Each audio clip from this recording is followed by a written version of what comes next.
Publicado em Paris, em 18 de abril de 1857, o Livro dos Espíritos é o marco inicial de uma nova fase da evolução humana. O Espiritismo baseia-se na solidez deste livro, na credibilidade e sabedoria de suas fontes espirituais, na pureza de sua moral evangélica, nos meios de transmissão mediúnica e na coerência de suas revelações. A característica essencial de qualquer revelação tem que ser a verdade. Revelar um segredo é tornar conhecido um fato. Se é falso, já não é um fato e, portanto, não existe revelação.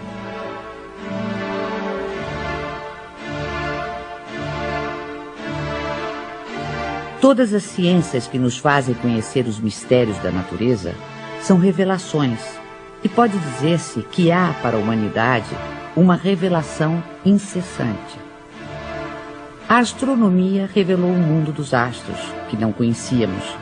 A geologia revelou a formação da Terra. A química revelou a lei das afinidades entre as substâncias. A fisiologia revelou as funções do organismo.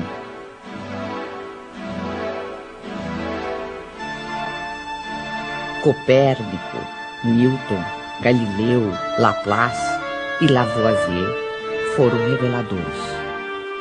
O Espiritismo, dando-nos a conhecer o mundo espiritual que nos cerca e, por conseguinte, o nosso destino depois da morte, é uma verdadeira revelação, na acepção científica da palavra. A revelação espírita é de origem divina e de iniciativa dos espíritos, sendo a sua elaboração fruto do trabalho humano.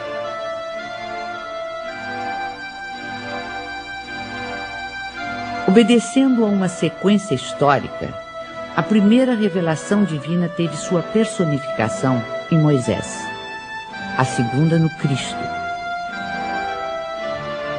A terceira não a tem em um só indivíduo. Aí está um caráter essencial de grande importância. A revelação espírita, ou terceira revelação, é coletiva no sentido de não ter sido dada como privilégio a pessoa alguma.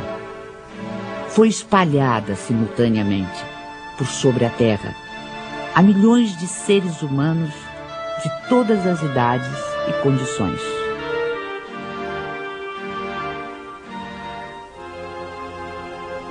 As revelações de Moisés e de Cristo, sendo resultado do ensino pessoal, apareceram num só ponto em torno do qual a ideia se propagou pouco a pouco. Mas foram precisos muitos séculos para que atingissem as extremidades do mundo, sem mesmo o cobrirem inteiramente. A revelação espírita, não estando personificada em um só indivíduo, surgiu simultaneamente em milhares de pontos diferentes, que se tornaram centros ou focos de irradiação. Se o Cristo não disse tudo quanto poderia dizer, é que julgou conveniente deixar certas verdades veladas, até que os homens chegassem ao estado de compreendê-las.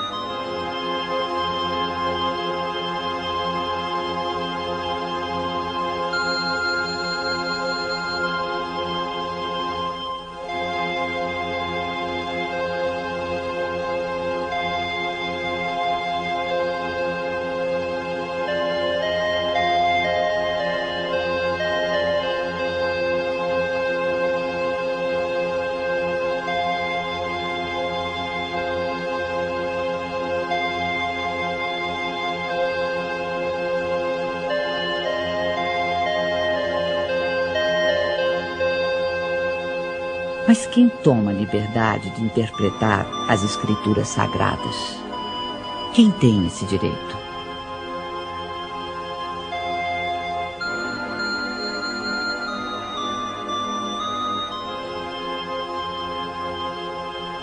Neste século de emancipação intelectual e de liberdade de consciência, o direito de exame pertence a todos, cientistas, religiosos, filósofos e pesquisadores. Os homens, cada vez mais esclarecidos, à medida que novos fatos e novas leis se forem revelando, saberão separar da realidade os sistemas utópicos. Ora, as ciências tornam conhecidas algumas leis. O Espiritismo revela outras. Todas são indispensáveis à inteligência dos textos sagrados de todas as religiões, desde Confúcio e Buda até o cristianismo. Um último caráter da revelação espírita é que, apoiando-se em fatos, tem que ser, e não pode deixar de ser, essencialmente progressiva, como todas as ciências de observação. Caminhando de par com o progresso, o Espiritismo jamais será ultrapassado. Se uma verdade nova se revelar, ele a aceitará.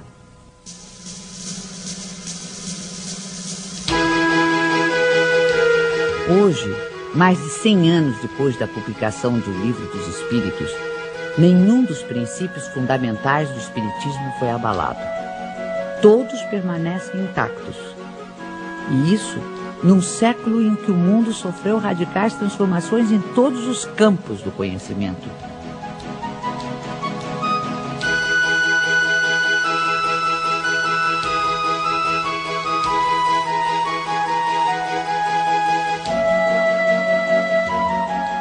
O que se pode observar é que o desenvolvimento da ciência se processa justamente na direção dos princípios espíritas.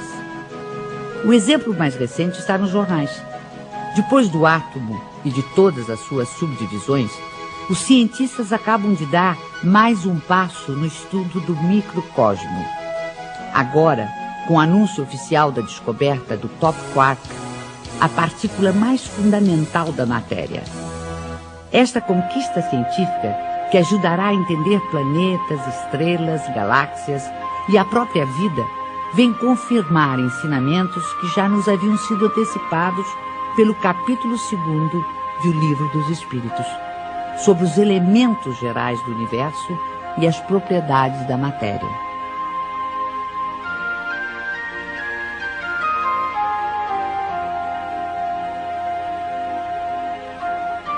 Além de O Livro dos Espíritos, outras obras básicas compõem a codificação espírita. O Livro dos Médiuns, o Evangelho segundo o Espiritismo, o Céu e o Inferno, e a Gênese desenvolvem, aprofundam e consolidam os princípios do Espiritismo. Todos esses princípios, que resultam dos ensinamentos dos Espíritos, foram sistematizados e codificados por Allan Kardec. Hippolyte Léon Denisard Rival, que mais tarde viria a adotar o pseudônimo de Allan Kardec, nasceu na cidade de Lyon, na França, no dia 3 de outubro de 1804. Com a idade de 10 anos, seus pais o enviaram para estudar em Yverdon, na Suíça, onde se localizavam um dos institutos de ensino mais famosos e respeitados em toda a Europa. Fundado pelo educador suíço Johann Pestalozzi, o instituto era uma espécie de escola modelo, admirada pela aristocracia, altas personalidades políticas, científicas, literárias e filantrópicas. Depois de haver concluído seus estudos em Yverdon, Rival tornou-se conceituado mestre, não só em letras como em ciências. Distinguindo-se também como notável pedagogo, publicou diversos livros didáticos e contribuiu com planos e métodos para a reforma do ensino francês. Esta longa experiência pedagógica habilitou o professor Rival para outra tarefa, a codificação do Espiritismo. Aos 65 anos incompletos, vitimado por um aneurisma, Allan Kardec faleceu em sua casa enquanto trabalhava. 31 de março de 1848. Em Hydesville, dos Estados Unidos da América, manifestações de forças inteligentes intervindo no plano físico assinalam o surgimento do espiritismo através da fenomenologia mediúnica. A seriedade desses acontecimentos teve imensa repercussão até mesmo na Europa. Os fenômenos ocorreram numa tosca cabana, residência da família Fox, adeptos da Igreja Metodista. No primeiro diálogo registrado entre as irmãs Fox e o espírito de um mascate de nome Charles Rosbach, usaram-se letras do alfabeto para a formação de palavras, mediante convenção de que a cada letra corresponderia a determinado número de pancadas. Estava, portanto, descoberto o processo adotado para as comunicações entre os dois mundos.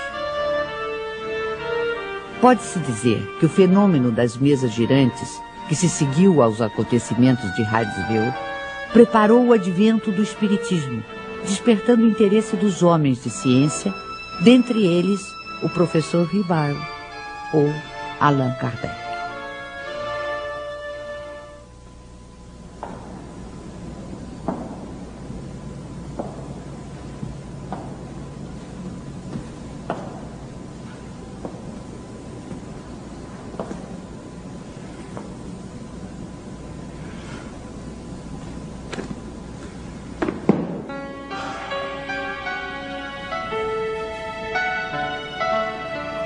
Foi em 1854 que pela primeira vez ouvi falar das mesas girantes. Encontrei um dia o magnetizador, o Sr. Fortier, que conhecia desde muito tempo.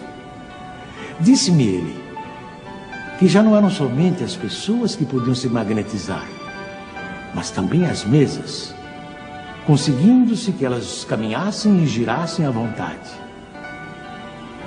O fato não me pareceu radicalmente impossível.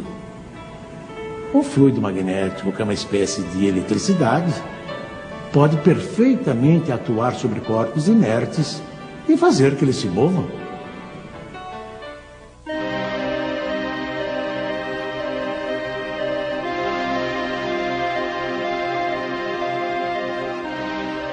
Algum tempo depois, encontrei-me novamente com o Sr. Fortier, que me disse ter um fato muito mais extraordinário. A mesa não só se movia, como também falava. Interrogada, ela respondia através de sinais.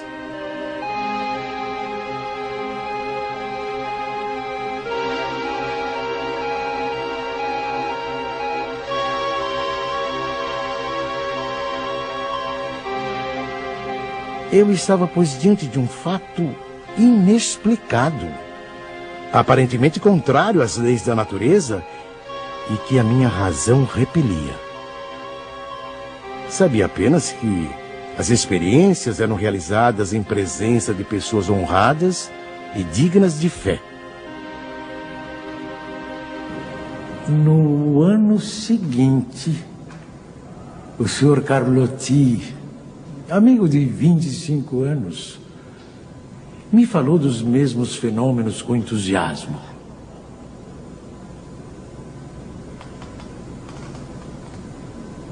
Foi ele o primeiro a me mencionar a intervenção dos espíritos. E me contou tantas coisas surpreendentes que, longe de me convencer, me aumentou as dúvidas.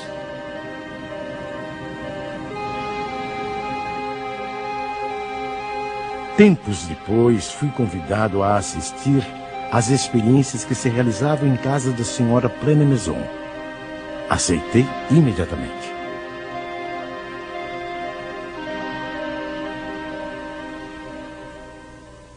Foi aí que, pela primeira vez, presenciei o fenômeno das mesas que giravam, saltavam e corriam. Assisti então a alguns ensaios muito imperfeitos da escrita mediúnica.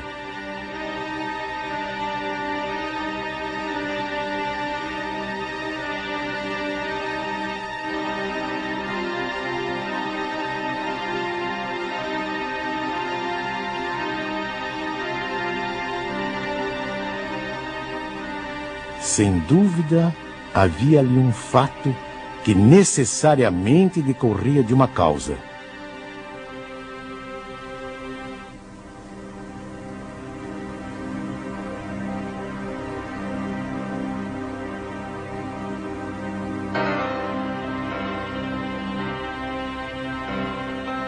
Foi nessas reuniões que comecei os meus estudos sérios de espiritismo.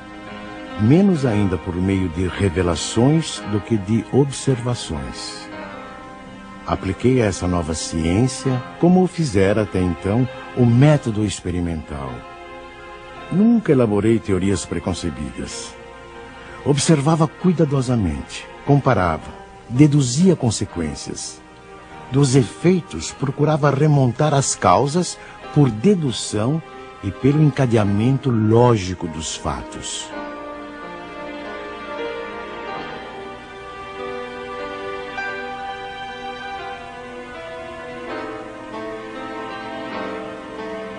Um dos primeiros resultados que colhi das minhas observações foi que os espíritos, nada mais sendo do que a alma dos homens, não possuíam nem a plena sabedoria, nem a ciência integral.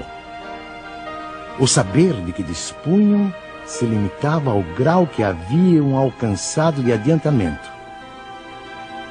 A opinião deles só tinha o valor de uma opinião pessoal.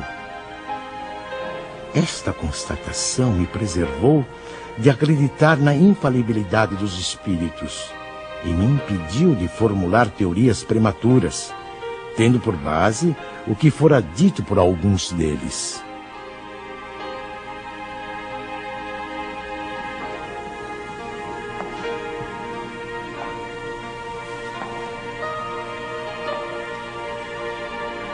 O simples fato da comunicação com os espíritos, dissessem eles o que dissessem, provaria a existência do mundo invisível ambiente. Já era um ponto essencial, um imenso campo aberto às nossas explorações. O segundo ponto, não menos importante, é que aquela comunicação permitia que se conhecesse o estado desse mundo, seus costumes. Se assim podemos nos exprimir. No ano seguinte, em 1856, passei a frequentar também as reuniões espíritas que se celebravam em casa do Sr. Rustam. Eram sérias essas reuniões e se realizavam com ordem. As perguntas fúteis haviam perdido todo atrativo para a maioria das pessoas. Quanto a mim, ia obtendo a resolução dos problemas que me interessavam, do ponto de vista da filosofia, da psicologia e da natureza do mundo invisível. Levava para cada sessão uma série de questões preparadas e metodicamente dispostas. Pouco a pouco, as sessões iam assumindo caráter muito diverso.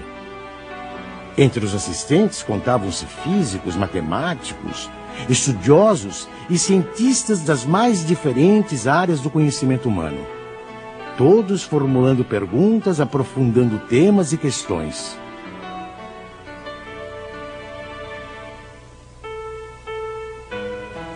Mais tarde, quando vi que aquilo constituía um todo e ganhava as proporções de uma doutrina, tive a ideia de publicar os ensinos recebidos.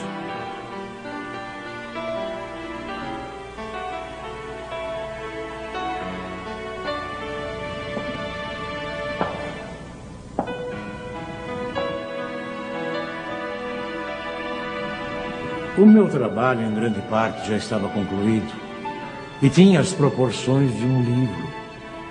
Mas eu fazia questão de submetê-lo ao exame de outros espíritos, com auxílio de diferentes médiuns. Mais de 10 médiuns participaram do trabalho. Da comparação e da fusão de todas as respostas coordenadas, classificadas, e muitas vezes retocadas no silêncio da meditação, foi que eu organizei a primeira edição de O Livro dos Espíritos.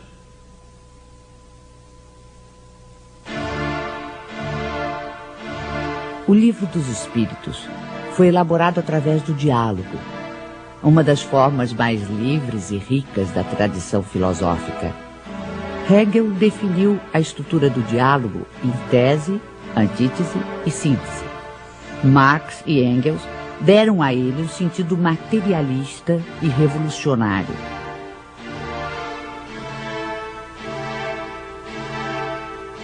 Em vez de enfatizar as contradições, os conflitos e as lutas dos opostos, a dialética espírita prefere a compreensão, a união dos contrários, o entendimento que conduz ao progresso.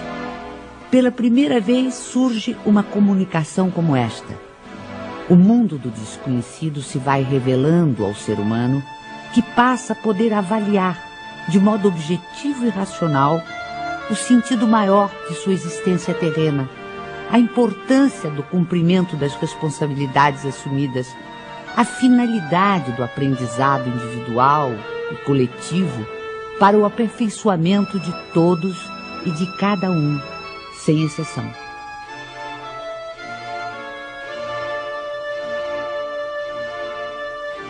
A fé inabalável é a que pode encarar frente a frente a razão, em todas as épocas da humanidade. É aí que reside a principal força do Espiritismo.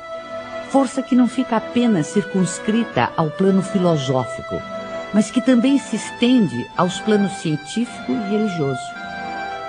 Científico, porque o Espiritismo é uma ciência que demonstra experimentalmente a existência da alma e sua imortalidade.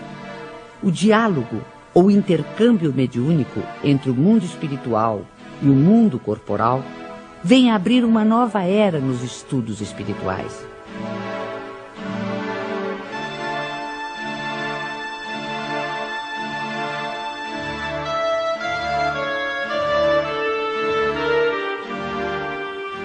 Antes desse tipo de comunicação, o conhecimento humano se dividia radicalmente entre os mistérios divinos e a experiência terrena.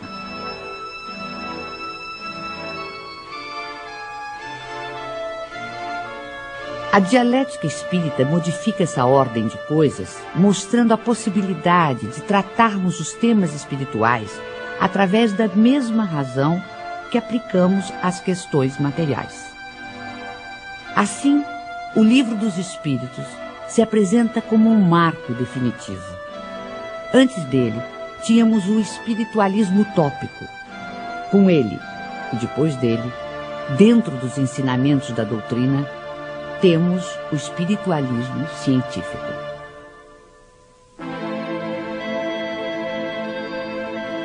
Não existe o sobrenatural senão para o desconhecimento humano das leis naturais. No plano religioso, o Espiritismo nos leva a compreender o significado e verdadeira extensão da palavra fé. O Espiritismo não tem cultos instituídos, nem igrejas, nem imagens, nem rituais, nem dogmas, nem mesmo hierarquia sacerdotal ou sacerdócio. Através dos ensinamentos espíritas, pode-se fazer uma diferença entre religião propriamente dita e religiões no sentido de seitas humanas.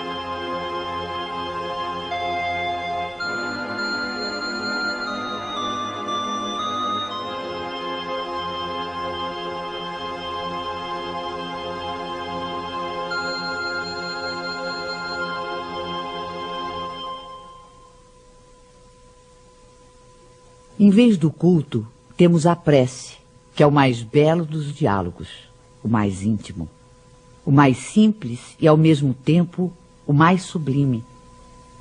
Pela prece sincera, pensamos em Deus numa evocação de pedido, de agradecimento ou de glorificação.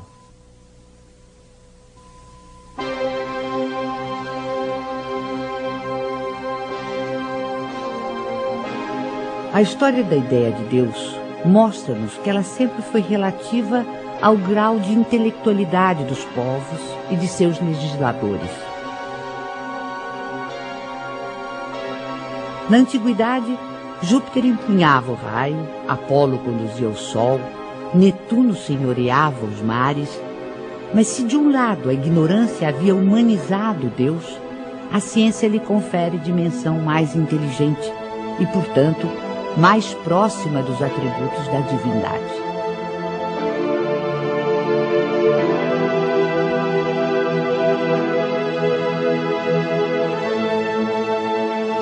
Racionalmente não é possível admitir um efeito sem causa. Olhando o universo imenso, a ordem e harmonia a que obedece a marcha dos mundos inumeráveis, olhando ainda os seres da natureza, o reino vegetal e os minerais, com suas admiráveis variedades,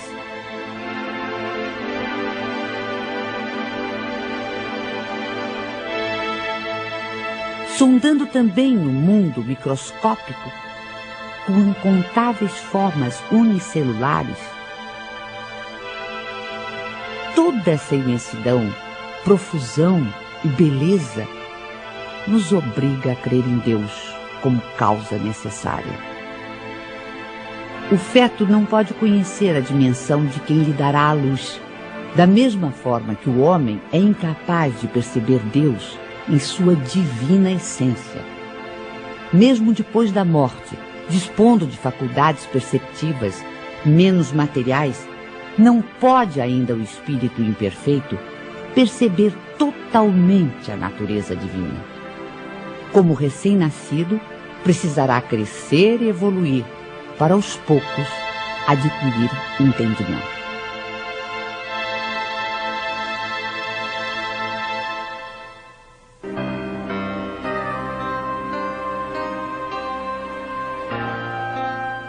No estágio evolutivo em que se encontra, é pelo sentimento, mais do que pelo raciocínio, que o homem pode compreender a existência de Deus.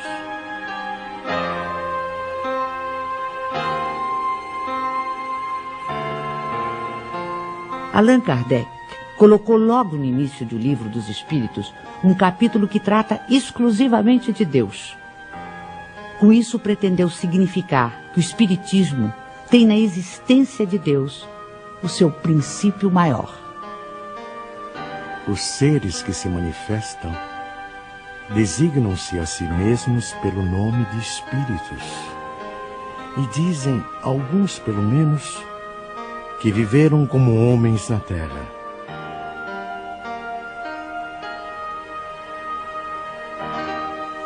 Os principais ensinamentos que eles nos transmitiram. Deus é eterno,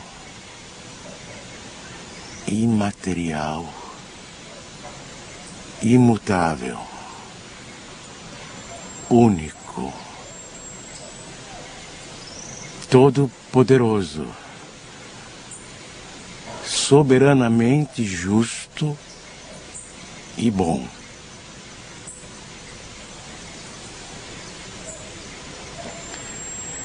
Este é o melhor conceito que a nossa limitada inteligência pode fazer daquele que criou o universo. O universo compreende todos os seres animados e inanimados, materiais e imateriais. Os seres materiais constituem o mundo visível ou corporal, e os seres imateriais, o mundo invisível ou espírita.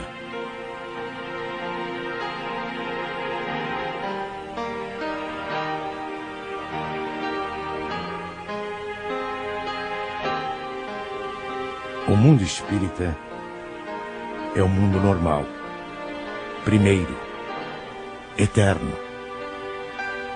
O mundo corporal é secundário. Poderia deixar de existir ou nunca ter existido, sem alterar a essência do mundo espírita.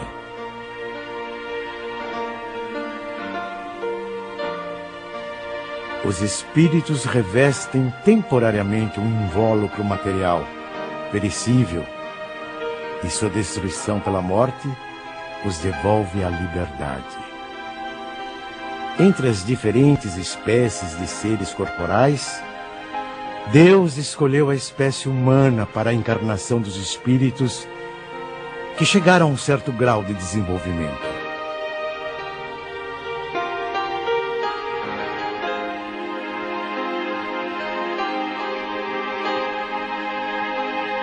A alma é um espírito que encarnou e, portanto, um ser imaterial e individual que reside em nosso corpo e a ele sobrevive. Antes de se unir ao corpo, a alma é um dos seres inteligentes que povoam o mundo invisível. Ao revestir temporariamente um invólucro carnal, a alma adquire as condições materiais para se purificar e se esclarecer. A união da alma com o corpo começa na concepção, mas só se completa com o nascimento. O homem tem assim duas naturezas. Pelo corpo, participa da natureza dos animais, dos quais possui os instintos e o mesmo princípio vital. Pela alma, participa da natureza dos espíritos. O perispírito é uma espécie de laço semimaterial que une corpo e espírito. É preciso que seja assim, para que os dois possam se comunicar um com o outro. A morte é a destruição da parte mais grosseira. O espírito conserva o corpo etéreo, invisível para nós no seu estado normal, mas que ele pode tornar eventualmente visível e mesmo tangível, como se verifica nos fenômenos de aparição. O espírito não é, portanto, um ser abstrato, que só o pensamento pode conceber. É um ser real e definido. As diferentes encarnações ou existências corpóreas do espírito são sempre progressivas e jamais regressivas. Mas a rapidez do seu progresso depende dos esforços que ele faça para chegar à perfeição. A vida terrena seria assim uma espécie de escola, em que os alunos, embora nunca regridam às séries anteriores, são obrigados a repetir de ano até compreenderem o que lhes foi ensinado.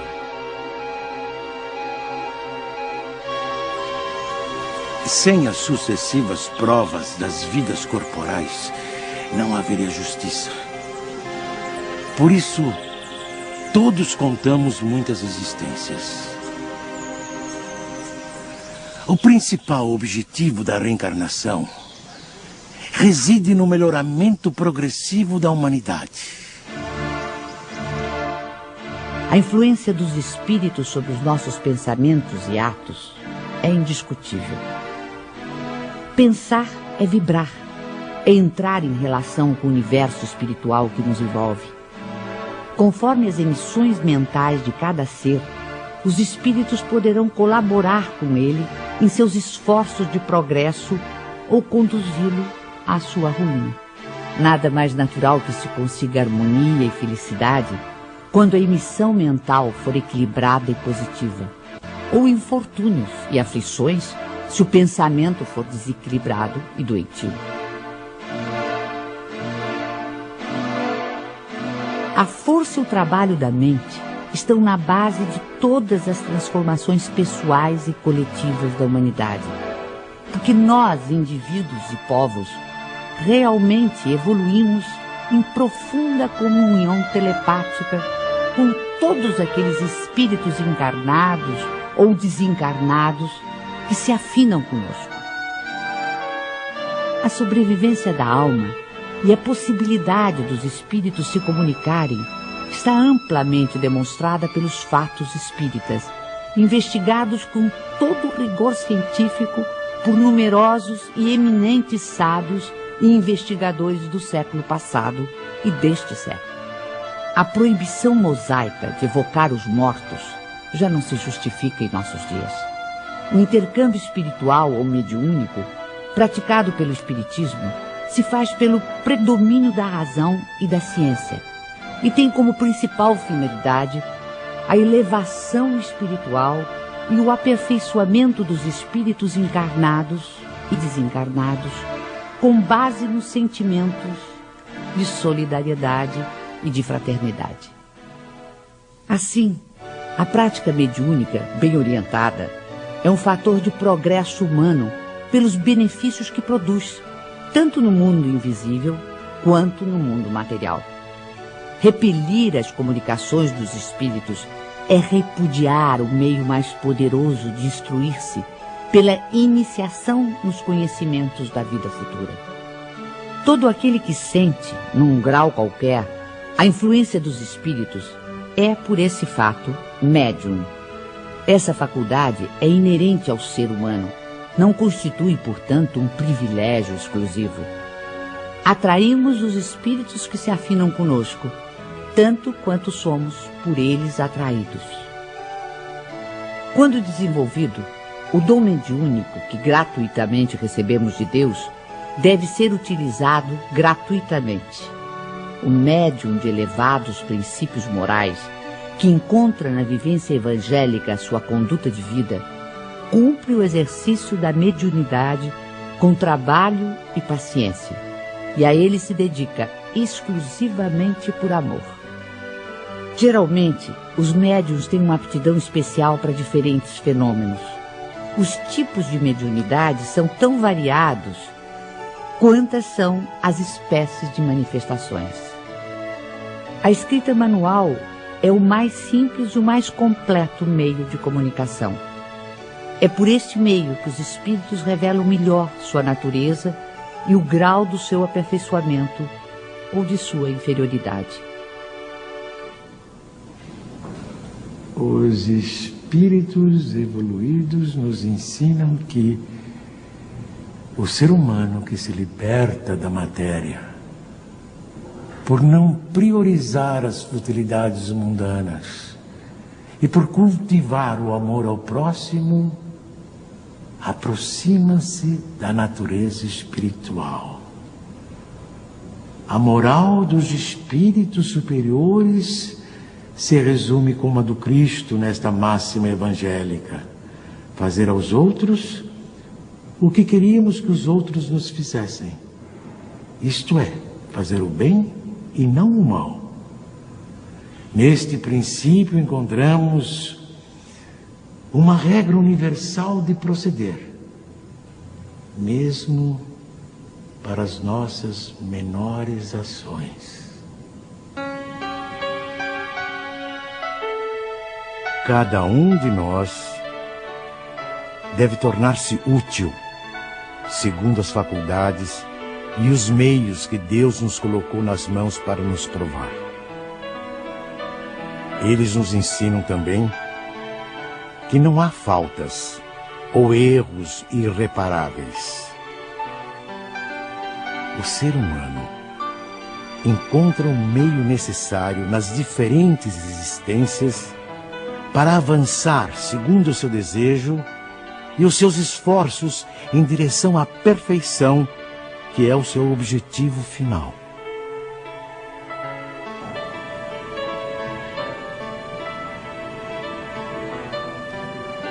Este é o resumo da doutrina espírita, como ela aparece no ensinamento dos espíritos superiores. O espiritismo, que apenas acaba de nascer, ainda é muito pouco compreendido em sua essência por grande número de adeptos. Mas posso imaginar uma associação ou sociedade em que seus componentes se reúnam com o propósito de se instruírem e não na expectativa de presenciarem fenômenos extraordinários. Uma associação indissolúvel, onde haja confiança mútua e recíproca benevolência. Uma associação que exclua o constrangimento que nasce da suscetibilidade, do orgulho que se irrita à menor contradição e do egoísmo que só se interessa por si.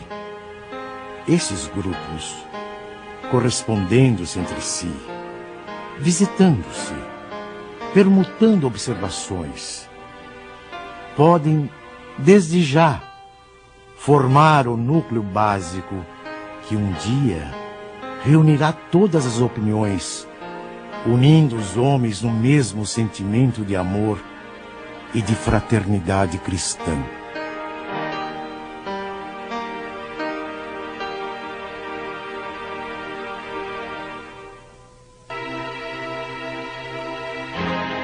Assim, embora tenha previsto a possibilidade de as reuniões espíritas atraírem número bastante elevado de participantes, Kardec aconselha que estas reuniões se multipliquem, de preferência através da constituição de grupos menores. Espalhados por todo o mundo, os centros espíritas constituem-se em abençoadas escolas. São centros de estudo, de fraternidade, de oração e de trabalho. Pelo volume de obras que realizam, tornaram-se também verdadeiras instituições sociais e assistenciais, que têm sempre presente o espírito do núcleo básico de que nos fala Kardec. Núcleo de amor, onde o aperfeiçoamento individual é prioritário, porque leva naturalmente ao aperfeiçoamento do grupo social e da humanidade. Nosso sistema planetário não ocupa senão um ponto ínfimo do universo, situado quase no final da Via Láctea, uma galáxia onde existem aproximadamente 40 bilhões de estrelas, algumas tão grandes que uma só toma espaço igual ao ocupado pelo nosso Sol e quase todos os planetas em sua órbita. Uma das galáxias mais próximas, a nebulosa de Andrômeda, dista do nosso sistema solar cerca de 680 mil anos-luz. Ora, se o universo tem tais dimensões e se o número de planetas existentes conta-se pela ordem de trilhões ou mais, seria ingenuidade supor que apenas a Terra seja habitada por seres racionais. Segundo o Espiritismo, nos mundos que gravitam no espaço infinito, outras humanidades, em vários graus de adiantamento, encontram habitação adequada ao seu avanço.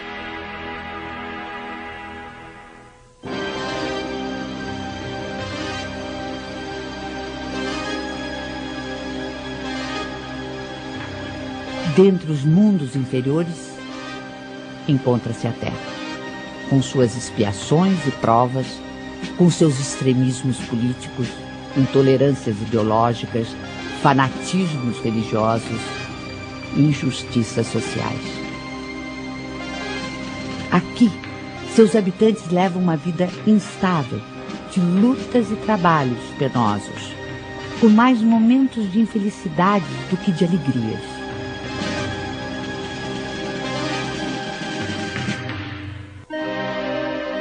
A época atual é de transição, época em que convivem os espíritos de vários níveis de adiantamento. Assistimos à partida de uns e a chegada de outros. A evolução é contínua. Em cada criança que nascer, em vez de um espírito atrasado e inclinado ao mal, que antes nela encarnaria, virá um espírito mais adiantado e propenso ao bem.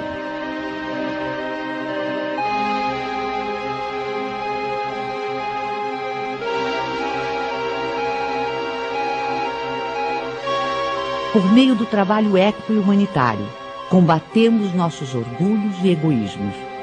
Por meio do diálogo, superamos nossas diferenças. Por meio da solidariedade, pomos em prática o ensino do Cristo de amor ao próximo. Esta é a destinação imediata da Terra, planeta de regeneração. Continuando no seu progresso ininterrupto, a Terra e sua humanidade ascenderão a planos cada vez mais altos, até a perfeição a que todos os mundos e seres estão predestinados.